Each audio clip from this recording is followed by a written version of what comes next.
Dear friends, आज के इस वीडियो के अंतर्गत कंप्यूटर रिलेटेड 50 ऐसे महत्वपूर्ण क्वेश्चन को लिया गया है जो कि दुनिया का कोई भी कंप्यूटर रिलेटेड एग्जाम हो इन प्रश्नों से अछूता नहीं रह पाता है। और इन 50 क्वेश्चनों को एकदम सहज सरल और आसान भाषा में इन 50 क्वेश्चनों की व्याख्या की जाएगी। यदि आप अंत तक हमारे साथ बने रहते हो तो यह कंप्यूटर रिलेटेड जो 50 क्वेश्चन हैं आपको जरूर कुछ ना कुछ वैल्यू देंगे और आपके एग्जाम की दृष्टि से आपके एग्जाम में काफी ज्यादा हेल्पफुल होने वाले हैं। आइए बिना देरी के करते हैं वीडियो की शुरुआत। और आज के सेशन का हमारा जो वेरी फर्स्ट क्वेश्चन है, कहता है कंप्यूटर का जनक किसे कहा जाता है। इसमें देखिए 4 ऑप्शन है। पहला है आपका लॉर्ड वेलिंगटन, दूसरा है आपका जैक किबली, और तीसरा है आपका बिल गेट्स, और चौथा है आपका चार्ल्स बेबेज। देखिए ये जो चारों ऑप्शन है ना, चारों एकदम बहुत ज्यादा इंपॉर्टेंट है। देखिए अगर मैं बात करता हूं लॉर्ड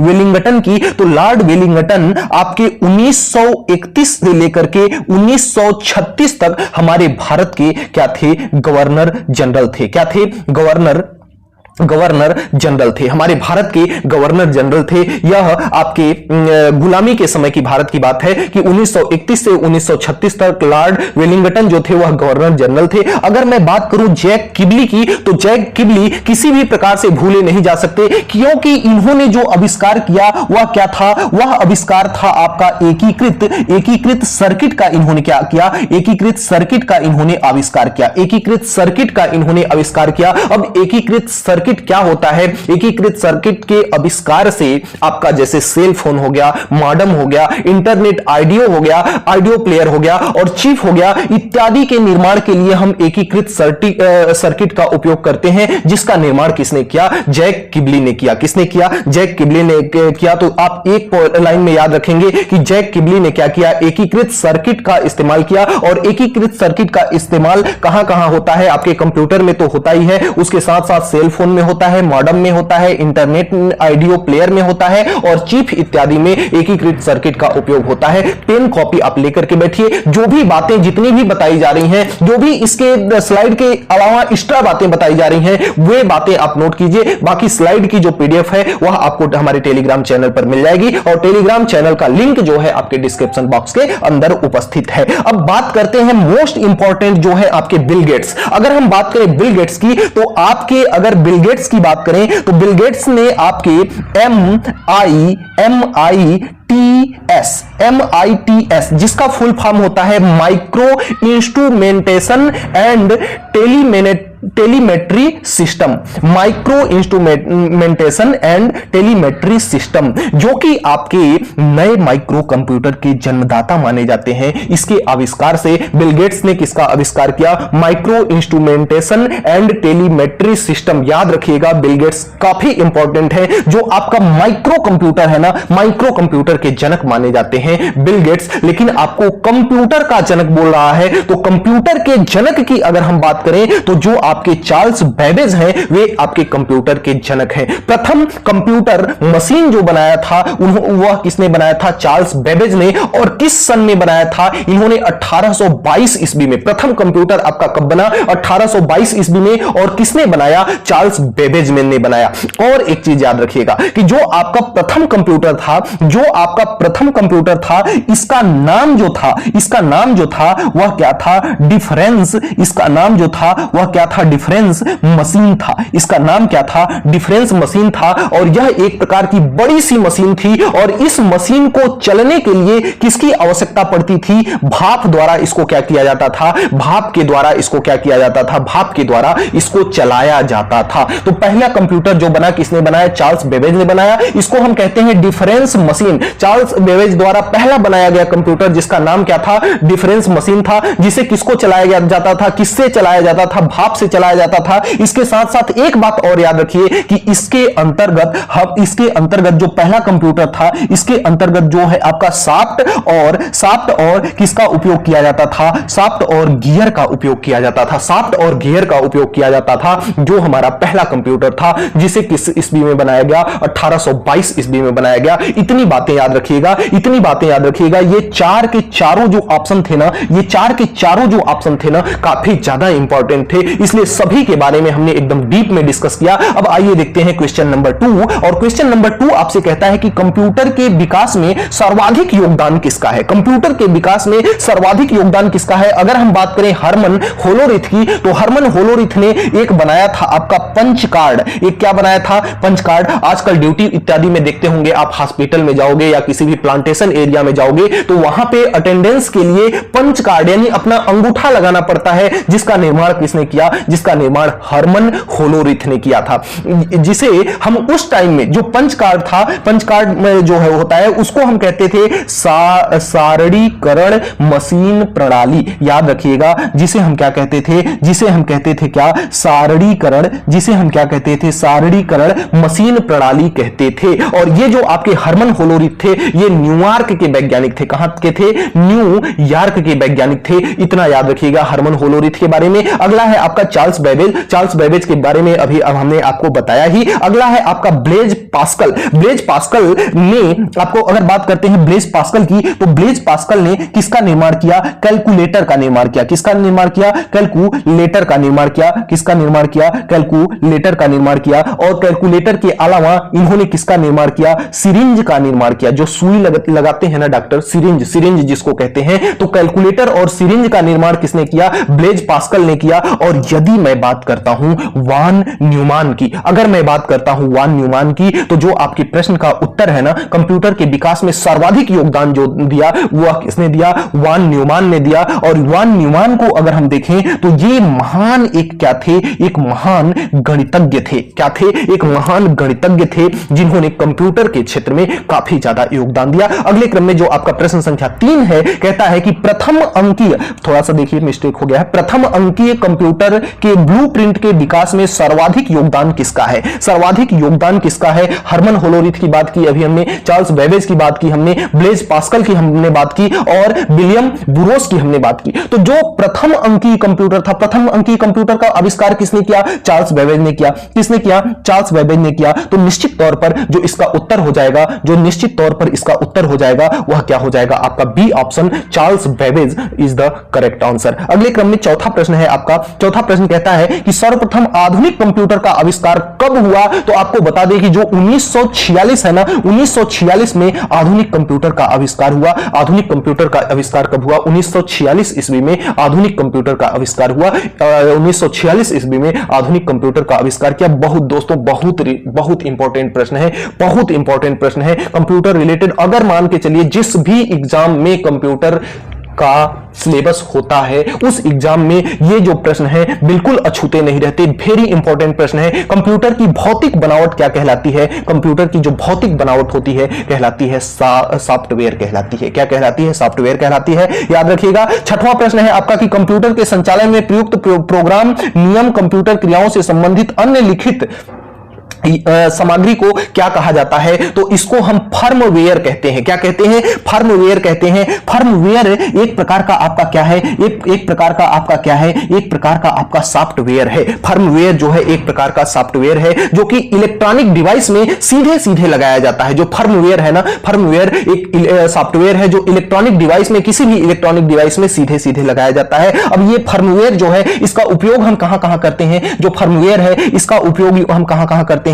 पहला तो इसका उपयोग हम कहां करते हैं? प्रिंटर में करते हैं। दूसरा उपयोग इसका कहां करते हैं? दूसरा उपयोग हम इसका कहां करते हैं? ग्राफिक्स कार्ड में करते हैं। कहां करते हैं? ग्राफिक्स कार्ड में करते हैं। और भी बहुत सारी डिवाइस है, और भी बहुत सारी इलेक्ट्रॉनिक डिवाइस है जिसमें हम फर्मवेयर का प्रयोग करते हैं। तो इसका जो राइट आंसर हो जाएगा वह क्या हो जाएगा? वह आपका फर्मवेयर इसका राइट आंसर हो जाएगा। अगले क्रम में जो आपका सातवां प्रश्न है, सातवां प्रश्न कहता है कि कंप्यूटर का नियंत्रक भाग क्या कहलाता है? याद रखिएगा कि जो कंप्यूटर का नियंत्रण करता है उसे हम सीपीयू कहते हैं। कंप्यूटर के मस्तिष्क किसको कहा जाता है? कंप्यूटर का मस्तिष्क भी किसको कहा जाता है? सीपीयू को कहा जाता है। जिस प्रकार से आपके पूरे शरीर का नियंत्रण आपके मस्तिष्क द्वारा किया जाता है, ठीक उसी प्रकार से जो कंप्यूटर का नियंत्रण है वह किसके द्वारा किया जाता है? सीपीयू के द्वारा किया जाता है। इसलिए हम सीपीयू को कंप्यूटर का मस्तिष्क कहते हैं। याद रखिएगा इस बात को। आपका जो 9वां प्रश्न है कहता है कि कंप्यूटर का सबसे महत्वपूर्ण भाग जो है, अब देखिए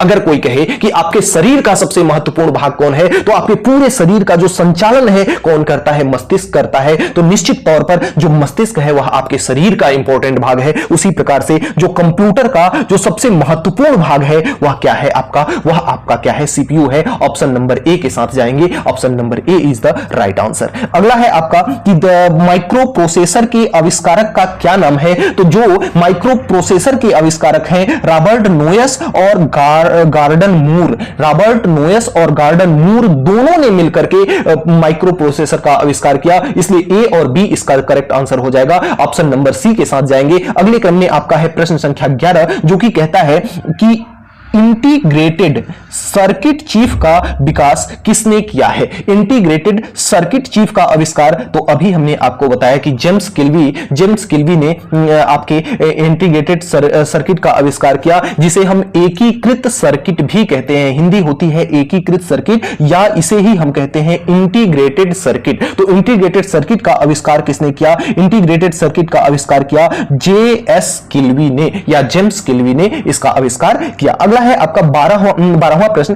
जो कि कहता है कि संगणकों कंप्यूटर की हिंदी क्या होती है? कंप्यूटर की हिंदी होती है संगणक। देखिए याद नहीं होगा आपको, कोई पूछ दे कि कंप्यूटर की हिंदी क्या होती है, तो कंप्यूटर की हिंदी आपकी होती है संगणक। याद रखिएगा कि कंप्यूटर की हिंदी क्या होती है? कंप्यूटर की हिंदी होती है संगणक। कहता है कि संगणकों में आईसी चिप प्रायः किसके बने होते हैं? तो इसको याद रखिएगा, वेरी इंपॉर्टेंट प्रश्न है कि यह जो चिप होते हैं किसके बने होते हैं? सिलिकॉन के बने होते हैं। अगला है आपका 13वां प्रश्न, कहता है कि चुंबकीय डिस्क पर किस प्रकार की परत होती है? किसकी परत होती है? तो जो आपकी चुंबकीय डिस्क है ना, चुंबकीय डिस्क पर आयरन ऑक्साइड की परत होती है। किसकी परत होती है? आयरन ऑक्साइड की परत होती है। तो iron oxide is the right answer. अगला है आपका 14वां प्रश्न, कहता है कि कंप्यूटर में किसी शब्द की लंबाई किसमें मापी जाती है? किसी शब्द की लंबाई किसमें मापी जाती है? तो बीट में मापी जाती है। कंप्यूटर में किसी शब्द की लंबाई जो है किसमें मापी जाती है? बीट में मापी जाती है। याद रखिएगा किसमें मापी जाती है? बाइट मत कहिएगा, बीट होता है।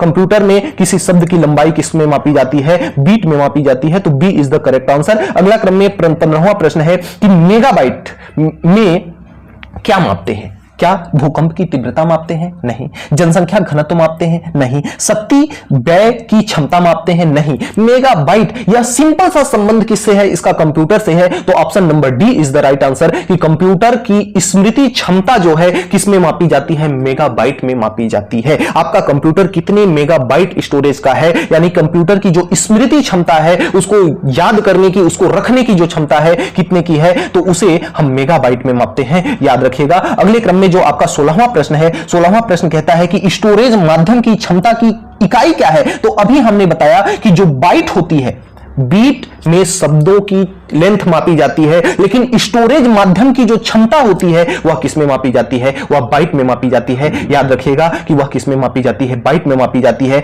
यह प्रश्न देखिए बार बार पूछता है कि 1 किलो बाइट, यानी कि जिसे हम केबी भी कहते हैं, किसके बराबर होता है? तो याद रखिएगा 1 लाख बाइट के बराबर होता है। 1 किलो बाइट जो होता है 1 लाख बाइट के बराबर होता है। इसे याद रखिएगा। कंप्यूटर आंकड़ों में अशुद्धियों को क्या कहा जाता है? कंप्यूटर आंकड़े में जो अशुद्धि होती है उसे हम बग कहते हैं। बग, उसे हम क्या कहते हैं? उसे हम बग कहते हैं। याद रखिएगा। 19वां प्रश्न जो है, 19वां प्रश्न कहता है कि मेमोरी शब्द किससे संबंधित है? तो आपको बता दें कि जो मेमोरी शब्द है वह किससे मेमोरी से हम करते क्या है? मेमोरी से हम कंप्यूटर या मोबाइल या चाहे जिसका भी हम स्टोरेज को क्या करते हैं? बढ़ाते हैं। तो कंप्यूटर किससे संबंधित है? लॉजिक से है क्या नहीं है? कंट्रोल से है क्या नहीं है? इनपुट से है क्या नहीं है? जी बिल्कुल, किससे है? स्टोरेज से संबंधित है आपका मेमोरी। अगला आपका 20 नंबर का क्वेश्चन है, कहता है कि कंप्यूटर हार्डवेयर जो आंकड़ों की बहुत अधिक मात्रा का भंडारण कर सकता है उसे हम क्या कहते हैं? तो उसे हम चुंबकीय टेप भी कहते हैं और उसे डिस्क भी कहते हैं, क्योंकि चुंबकीय टेप भी कंप्यूटर हार्डवेयर में आंकड़ों का भंडारण करता है और डिस्क भी आंकड़ों का क्या करता है? भंडारण करता है। तो इसका राइट जवाब ए और बी दोनों हो जाएगा। ए और बी इसका राइट जवाब हो जाएगा। अगले क्रम में जो 21वां प्रश्न है, कहता है कि सिम का पूरा नाम, देखिए सिम का पूरा नाम क्या है? तो सिम का जो पूरा नाम है वह क्या है? सिम का जो पूरा नाम है वह है subscriber identity module. Subscriber identity module SIM का जो पूरा नाम होता है, फुल फॉर्म होता है सब्सक्राइबर आइडेंटिटी मॉड्यूल होता है। है। अगले क्रम में जो प्रश्न है कहता है कि डिजिटल कंप्यूटर किस सिद्धांत पर कार्य करता है? क्या मापन पर करता है, क्या नहीं करता? क्या विद्युत पर करता है, क्या नहीं करता? क्या लॉजिक पर करता है, क्या नहीं करता? तो किस पर करता है? यह गणना पर करता है। तो गणना is the correct answer in this question. अगला है आपका कि सर्वाधिक तेज गति से चलने वाला प्रिंटर, तो आपको बता दें कि सर्वाधिक तेज गति से चलने वाला प्रिंटर आपका लेजर प्रिंटर होता है। याद रखिएगा कि लेजर प्रिंटर सबसे अधिक तेज गति से कार्य करता है। सुपर कंप्यूटर अन्य कंप्यूटरों से किस संदर्भ में भिन्न होता है? तो जो देखिए सुपर कंप्यूटर होता है ना, बहुत अधिक कीमत की तो यहां बात की नहीं जाएगी। वातानुकूलन की समस्या, इसकी भी बात नहीं की जाएगी। ये पहले के कंप्यूटर थे जिसमें वातानुकूलन की समस्या होती थी, क्योंकि बहुत बड़े आकार में होते थे जो कि काम कार्य करने के बाद बहुत अधिक गर्म हो जाते थे, जिसे हम वातानुकूलन की समस्या कहते हैं। अब इसका जो परिकलन क्षमता होता है वह या स्मृति जो होती है, स्मृति भंडार जो होता है वह बहुत बड़ा होता है, बृहद होता है, उसे हम सुपर कंप्यूटर कहते हैं। तो अन्य कंप्यूटर से किस संदर्भ में भिन्न होते हैं? परिकलन क्षमता अधिक होती है और स्मृति भंडारण यानी कि स्टोरेज क्षमता जो होती है, स्टोरेज पावर जो होती है वह बहुत हाई पावर का होता है। तो इस प्रकार से इसका जो राइट जवाब हो जाएगा वह सी के साथ जाएगा। अगले क्रम में जो इस सेशन का 25वां प्रश्न है, क्या कहता है कि आधुनिक डिजिटल कंप्यूटर में किस पद्धति का उपयोग किया जाता है? आधुनिक डिजिटल कंप्यूटर में किस पद्धति का उपयोग किया जाता है? याद रखिएगा द्विआधारी अंकीय पद्धति। जो कंप्यूटर है ना वह केवल दो भाषा को समझता है, दो अक्षर को समझता है, या तो वह एक समझता है या तो वह जीरो समझता है। एक का मतलब होता है एस और जीरो का मतलब होता है नो। इसके बारे में एक अलग से मैं वीडियो बना दूंगा और इसको बेहतरीन ढंग से आपको समझा दूंगा, याद आ जाएगा। फिलहाल के लिए आप याद रखिए कि यह द्विअंकीय पद्धति पर कार्य करता है जो आधुनिक डिजिटल कंप्यूटर है। अगला आपका जो 26वां प्रश्न है कहता है कि निम्नलिखित में से कौन सी वैज्ञानिक कंप्यूटर की भाषा है? कौन सी वैज्ञानिक आधुनिक वैज्ञानिक कंप्यूटर की भाषा है? तो इसको आप याद रखिएगा। देखिए कंप्यूटर की जो भाषाएं होती है ना, कंप्यूटर की भाषा नोट कर लीजिए आप कि कंप्यूटर की भाषा आप पास्कल भी होती है, बेसिक भी होती है, फोर्ट्रान भी होती है और सीसी प्लस भी होती है, जावा भी होती है, जावा क्रिप्ट भी होती है और पाइथन भी होती है और लिस्प भी होती है, लिस्प भी होती है। इतनी भाषाएं होती हैं, लेकिन यहां पे जो आपकी और भी भाषाएं होती हैं, लेकिन मुख्य तौर पर इतनी भाषाएं होती हैं। क्या क्या हमने बताया, नोट कीजिएगा। Pascal, BASIC, Fortran, C C plus, Java, JavaScript, Python और लिस्प। और क्या बताया हमने? लिस्प इस प्रकार से लिखिएगा, लिस्प। ये भी एक कंप्यूटर की क्या है? भाषा है। लेकिन यहां पे जो पूछ रहा है ना, आधुनिक कंप्यूटर यानी वैज्ञानिक कंप्यूटर की जो भाषा है वह क्या है? वह आपकी फोर्ट्रान है। इसमें देखिए जो इत्यादि होता है या समीकरण जो होता है अत्यंत जटिल होता है, लेकिन वैज्ञानिक कंप्यूटर की जो भाषा है वह क्या होती है? फोर्ट्रान होती है। याद रखिएगा कि फोर्ट्रान वैज्ञानिक कंप्यूटर की भाषा है। अगला क्रम में कह रहा है कि पद एमबी का प्रयोग किया जाता है। एमबी का प्रयोग किया जाता है किसके लिए? मेगाबाइट के लिए। किसका? एमबी का फुल फॉर्म भी क्या होता है? मेगाबाइट होता है। मेगाबाइट के लिए इसका उपयोग किया जाता है। याद रखिएगा। 28वां प्रश्न जो है कहता है, 28वां प्रश्न कहता है कि कंप्यूटर क्षमता को कंप्यूटर भाषा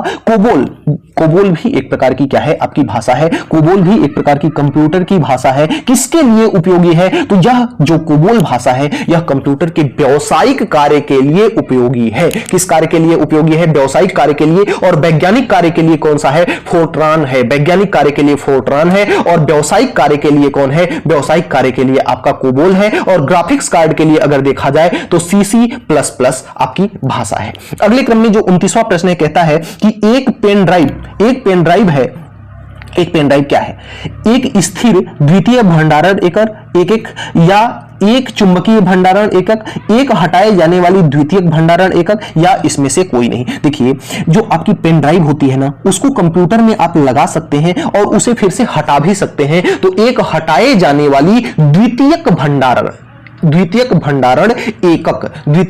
एकक, तो हटाए जाने वाली द्वितीयक भंडारण एकक, इसका राइट जवाब आपका हो जाएगा। अगले क्रम में 30वां प्रश्न जो है कहता है कि प्रोग्राम हेतु सर्वप्रथम विकसित की गई कंप्यूटर की भाषा। तो यह जो सर्वप्रथम भाषा है वह वैज्ञानिक भाषा ही है, जिसे हम फोर्ट्रान कहते हैं। क्या कहते हैं? फोर्ट्रान कहते हैं। अगला है आपका कि अंग्रेजी भाषा के समान उच्च स्तरीय जो कंप्यूटर की भाषा है वह क्या है? कोबोल। अंग्रेजी स्टेटमेंट लिखने इत्यादि के लिए कोबोल भाषा का कंप्यूटर में इस्तेमाल किया जाता है। ये भाषा है क्या, जिसे हम फॉन्ट कहते हैं यार, जिसे हम क्या कहते हैं, कंप्यूटर में जो फॉन्ट होता है ना, उसी को हम क्या कहते हैं, कंप्यूटर की भाषा कहते हैं। सिंपल सी बात है। तो फॉन्ट बहुत सारे होते हैं, लेकिन मुख्य तौर से जो ये कुछ आपके आंखों के सामने दिख रहे हैं, कुछ हमने आपको बताया, वही आपके होते हैं। अगले क्रम में जो आपके 32वां प्रश्न है आपका, कहता है कि किस भाषा में सर्वाधिक उपयुक्त डॉक्यूमेंटेशन संभव है। तो कोबोल भाषा में ही सबसे अधिक जो डॉक्यूमेंटेशन है, यानी डॉक्यूमेंट इत्यादि अपलोडेड करने वाला या फिर उसको रीड करने वाला जो सिस्टम है,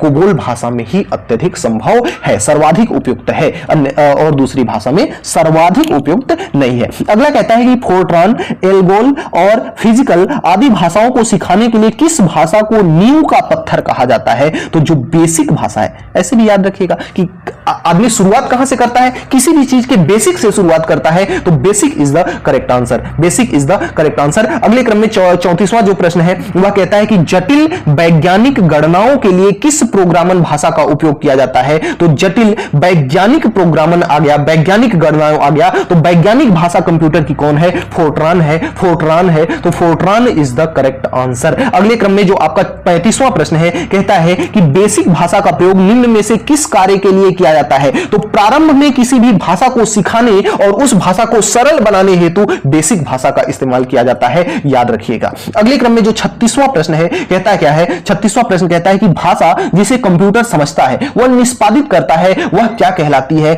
जिसे कंप्यूटर समझता है और जिसे निष्पादित करता है उसे हम मशीनी भाषा कहते हैं। कौन सी भाषा कहते हैं, मशीनी भाषा कहते हैं। तो मशीनी भाषा is the correct answer on this question. अगले क्रम में जो आपका 37वां प्रश्न है कहता है कि ईमेल, ईमेल का फुल फॉर्म क्या है, इलेक्ट्रॉनिक मेल। ई फॉर होता है इलेक्ट्रॉनिक और मेल दिया हुआ ही है, तो electronic mail is the correct answer on this question. तो अगले क्रम में आपका 38वां प्रश्न है कहता है कि अधिकतर कंप्यूटर समझ सकता है, कौन सी भाषा समझ सकता है, अधिकतर कंप्यूटर कौन सी भाषा समझ सकता है। तो अंग्रेजी भाषा सदृश, यानी अंग्रेजी भाषा के समान उच्च स्तरीय निर्देशों को कंप्यूटर क्या करता है, अधिकतर समझ सकता है। अब अगले क्रम में 39वां प्रश्न है कंप्यूटर ग्रिड क्या होता है। कंप्यूटर ग्रिड एक आपका क्या है, सॉफ्टवेयर अवसंरचनात्मक, एक सॉफ्टवेयर अवसंरचना जिसमें कई अभिकलन प्रतिष्ठान जुड़े होते हैं, कई अभिकलन जिसमें जुड़े होते हैं, उस प्रकार का एक सॉफ्टवेयर है जिसे हम कंप्यूटर ग्रिड कहते हैं। अगले क्रम में आपका जो 40वां प्रश्न है कहता है विंडोज सॉफ्टवेयर का निर्माण किसने किया, किसके द्वारा किया गया। तो विंडोज सॉफ्टवेयर का जो निर्माण है माइक्रोसॉफ्ट MS के द्वारा किया गया, MS के द्वारा विंडोज का निर्माण किया गया। जैसे कहते हैं ना MS विंडोज इतना 10 12 ये सब आता है, तो जो इसका विंडोज सॉफ्टवेयर का जो निर्माण है किसके द्वारा किया गया, माइक्रोसॉफ्ट के द्वारा, MS के द्वारा किया गया। अगले क्रम में अगला प्रश्न जो है कहता है कि ओरेकल, ओरेकल है क्या, एक डेटाबेस सॉफ्टवेयर है। ओरेकल एक डेटाबेस सॉफ्टवेयर है, ओरेकल एक डेटाबेस सॉफ्टवेयर है। अगले क्रम में 42वां प्रश्न कहता है कि निम्नलिखित में कौन सा सॉफ्टवेयर शब्द संसाधन में प्रयोग किया जाता है। तो देखिए पेज मेकर, ये भी इसमें सॉफ्टवेयर में इस्तेमाल किया जाता है, पेज मेकर यानी पेज बनाने वाला। वर्ड स्टार ये भी कंप्यूटर के अंदर होता है, MS वर्ड ये भी कंप्यूटर के अंदर होता है, तो इसलिए इसका जवाब जो है वह क्या हो जाएगा, उपर्युक्त सभी हो जाएगा। अगले क्रम में जो आपका 43वां प्रश्न है कंप्यूटर में पासवर्ड सुरक्षा क्या करती है। देखिए कितना सहज सा प्रश्न है, और ये जितने भी प्रश्न लिए गए हैं ना किसी न किसी एग्जाम में एकदम आए हुए ही हैं, इतने इंपॉर्टेंट प्रश्न हैं। तो जो कंप्यूटर में पासवर्ड आप किस लिए डालते हो, देखिए हार्डवेयर के पुराने पढ़ने से, क्या हार्डवेयर के पुराने पढ़ने से आप पासवर्ड सुरक्षा डालते हो, सॉफ्टवेयर की लूटियों में, या तंत्र के अनाधिकृत अभिगम से, यानी कि उसको कोई अनाधिकृत व्यक्ति उसे छू न पाए, उसे देख न पाए आपके डाटा को, जिसके लिए आप पासवर्ड डाल करके रखते हो। हर कोई अपने अपने मोबाइल में पासवर्ड डाल के रखता है, क्योंकि मोबाइल में कुछ अनाधिकृत का मतलब कि जो दूसरों के देखने योग्य ना हो ऐसे डाटा होते हैं, जिसके लिए आप पासवर्ड का उपयोग करते हो, पासवर्ड डाल करके अपने फोन, मोबाइल, लैपटॉप, कंप्यूटर इत्यादि में रखते हो। 44वां प्रश्न है कहता है कि वह युक्ति जिसके द्वारा आंकड़ों को टेलीफोन के माध्यम से बाइनरी सिसरलों की सहायता से भेजा जाता है। सिसरलों नहीं, यहां होगा आपका सिग्नलों। क्या होगा? सिग्नलों की सहायता से क्या किया जाता है? भेजा जाता है। तो इसे हम मॉडेम कहते हैं। क्या कहते हैं? मॉडम। इसे हम क्या कहते हैं? मॉडम कहते हैं। क्या कहते हैं? मॉडम कहते हैं। याद रखिएगा कि सिग्नल भेजने का जो कार्य करता है वह कौन करता है? मॉडम करता है। अगले क्रम में 45वां प्रश्न है कि वीडियो मेल से हम क्या भेज सकते हैं? तो वीडियो मेल से हम ग्राफिक्स भी भेज सकते हैं, वीडियो क्लिप्स भी भेज सकते हैं, वीडियो मैसेज भी भेज सकते हैं। इसलिए इसका जो राइट जवाब हो जाएगा वह क्या हो जाएगा? ये सभी इसका राइट जवाब हो जाएगा। अगले क्रम में जो आपका प्रश्न है, विश्व में सर्वाधिक कंप्यूटरों वाला देश कौन सा है? तो जो संयुक्त राज्य अमेरिका है वह सर्वाधिक कंप्यूटरों वाला देश है। याद रखिएगा। अगला है कंप्यूटर साक्षरता दिवस कब मनाया जाता है? 2 दिसंबर को कंप्यूटर साक्षरता दिवस मनाया जाता है। करेक्ट जवाब 2 दिसंबर। अगला है आपका नासा द्वारा विकसित सर्वाधिक तेज सुपर कंप्यूटर है। कौन सा सुपर कंप्यूटर है? तो जो कोलंबिया है ना, कोलंबिया नासा द्वारा विकसित सर्वाधिक तेज सुपर कंप्यूटर है। कोलंबिया, याद रखिएगा, कोलंबिया इंपॉर्टेंट है। अगला है आपका कि भारत में सिलिकॉन वैली क्या है? भारत में सिलिकॉन वैली कहां पर स्थित है? तो सिलिकॉन वैली जो है वह बेंगलुरु में स्थित है। याद रखिएगा। इस सेशन का जो लास्ट प्रश्न है वह कहता है कि विश्व का प्रथम इलेक्ट्रॉनिक डिजिटल कंप्यूटर जिसका नाम क्या था? जिसका नाम था ENIAC। जिसका क्या नाम था? ENIAC था। तो ENIAC is the correct answer. अब देखिए, इसी तरह की आप अगर वीडियो पाना चाहते हैं, अगर आप किसी भी एग्जाम की तैयारी कर रहे हैं तो हमारे चैनल से जुड़े रहें। हमारे चैनल से आपके एग्जाम रिलेटेड प्रश्न, एग्जाम रिलेटेड क्वेरी जो है अपलोड की जाती है। इतने देर बने रहने के लिए आप लोगों को हृदय के अनंत गहराइयों के साथ धन्यवाद। और माता रानी, मां सरस्वती, मां वीणावादिनी से मैं ये प्रार्थना करता हूं कि मां वीणावादिनी सदैव आपको आपकी लक्ष्य प्राप्ति में मदद करे। तो मिलते हैं नेक्स्ट वीडियो में, तब तक के लिए गुड बाय, जय हिंद।